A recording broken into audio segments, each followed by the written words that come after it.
Hello dear students, आज हम पढ़ेंगे NCERT class 10 science chapter number 1 chemical reaction and equation part 3। Types of chemical reaction. Chemical reaction involve the breaking and making of bonds between atom and produce new substance. मतलब कोई एक molecule है, उन दोनों के बीच में बॉन्ड ब्रेक होगा और दूसरे एटम, एलिमेंट या मॉलिक्यूल के साथ नया बॉन्ड फॉर्म होगा। This process is called as a chemical reaction. There are 5 types of chemical reaction: combination reaction, decomposition reaction, displacement reaction, double displacement reaction and redox reaction. Now, first, combination reaction.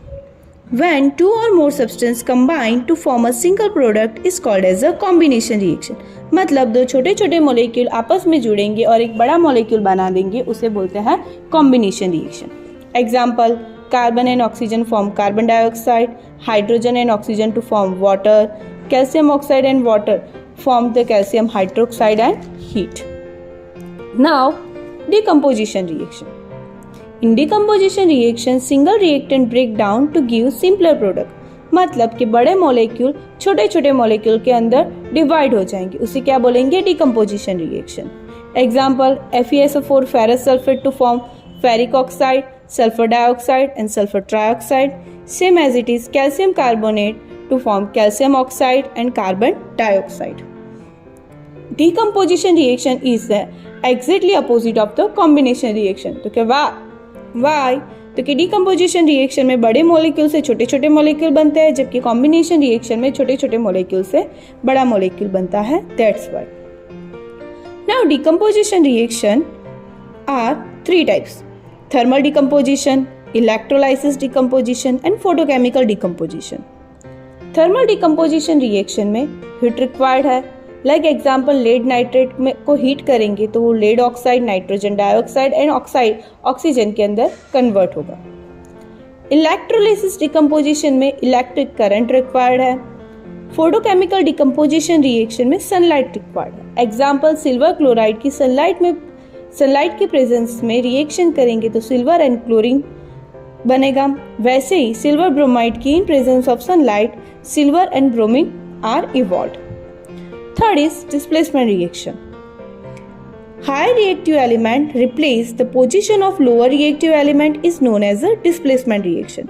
मतलब जो ताकतवर है वो जो ताकतवर नहीं है उसको रिप्लेस करेगा. Example: Fe plus CuSO4 to form FeSO4 and Cu. यहाँ पे Fe आयरन क्या है? हायर रिएक्टिव एलिमेंट है, जबकि कॉपर क्या है? लोअर रिएक्टिव, एक दूसरे की कंपैरिजन में. तो FeSO4 बन गया, मतलब कि कॉपर रिप्लेस हो चुका है आयरन से. Same example: zinc plus copper sulphate to form zinc sulphate and copper, lead plus copper chloride to form lead chloride and copper. अब कॉपर प्लस FeSO4 तो कि नो रिएक्शन. क्यों? तो कि कॉपर लोअर रिएक्टिव एलिमेंट है as compare to Fe, इसलिए यहाँ पे रिएक्शन नहीं हुई. Okay. Now, fourth, double displacement reaction. There is an exchange of ions between the reactant are called double displacement reaction. मतलब अब पॉजिटिव और नेगेटिव, मतलब कैटायन और एनायन क्या करेंगे? एक दूसरे में आपस में रिप्लेसमेंट करेंगे, उसे क्या बोलेंगे? Double displacement reaction. Example: sodium sulphate react with the barium chloride to form barium sulfate and sodium chloride.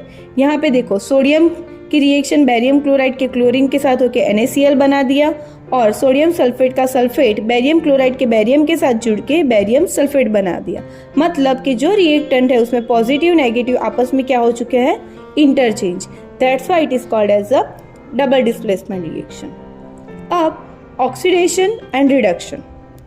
Oxidation and reduction reaction combinedly called as a redox reaction. अब ऑक्सीजन, हाइड्रोजन और electron के form में oxidation and reduction की बात करें तो जहाँ पे अगर ऑक्सीजन ऐड होता है उसे ऑक्सीडेशन, अगर कोई रिएक्शन में से ऑक्सीजन रिमूव होता है तो वो रिडक्शन. हाइड्रोजन किसी में ऐड होता है तो रिडक्शन, अगर रिमूव होता है तो ऑक्सीडेशन. अगर इलेक्ट्रॉन किसी के अंदर ऐड होता है तो रिडक्शन, अगर इलेक्ट्रॉन निकल जाता है is called as a oxidation. ये सिंपल टेबल के फॉर्म में दिया हुआ है, जहाँ पे राइट का मार्क है ऐड होना और रॉन्ग का मान है रिमूव होना.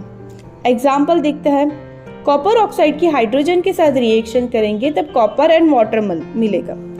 देखो यहाँ पे रिएक्टेंट साइड पे कॉपर ऑक्साइड है और प्रोडक्ट साइड पे कॉपर है, मतलब कि कॉपर ऑक्साइड में ऑक्सीजन था और कॉपर में नहीं है, मतलब कि ऑक्सीजन रिमूवल हुआ, तो कॉपर ऑक्साइड से copper it is a reduction reaction.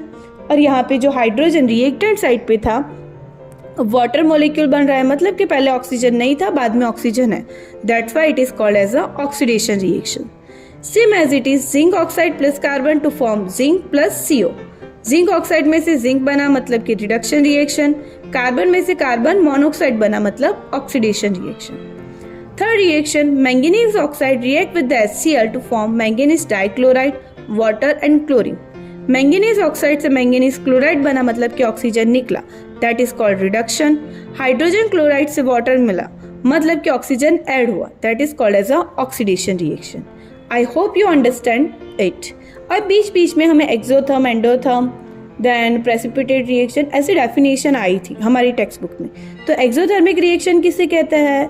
तो कि during the reaction heat is evolved is known as a exothermic reaction.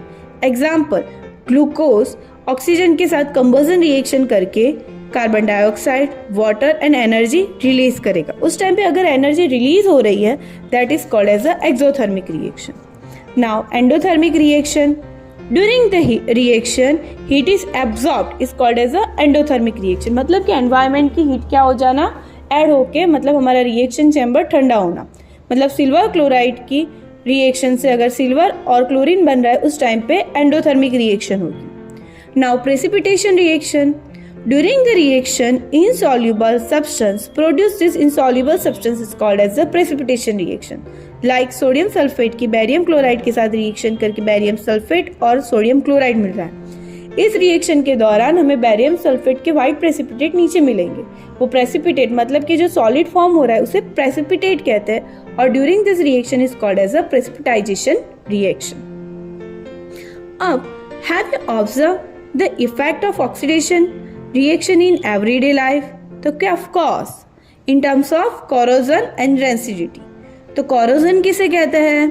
तो कि in presence of humid atmosphere iron rust and form a reddish brown powder, it is called as a corrosion। अगर silver है वो black हो जाएगा, copper है तो green हो जाएगा। इन सारी चीजों को हम क्या बोलेंगे? corrosion। Due to corrosion every year car bodies, bridge, iron, railways, ships are damaged। Corrosion of iron is series of problem। Okay, क्यों? तो कि कोई भी चीज़ है, आयरन वगैरह यूज हुआ है, वो रस्ट हो गया, मतलब कि उसकी जो हार्डनेस थी वो कम हो गई है, मतलब कि ये बहुत सीरियस प्रॉब्लम बनना स्टार्ट हो रहा है। Every year on enormous amount of money spent on the replaced damage iron. मतलब कि अगर बना है कोरोजन से वो वेस्ट हो रहा है, मतलब कि उसका मेंटेनेंस करो, मतलब कितने सारे पैसे भी उसमें इन्वेस्ट करने पड़ेंगे। Okay, now the rancidity. When fats and oil are oxidized, they become ren acid and their smell and taste are changed. Usually substances which prevent oxidation are added to food containing fat and oils. Keeping food in airtight container help to slow down the oxidation. Nitrogen helps to slow down oxidation in chips pack।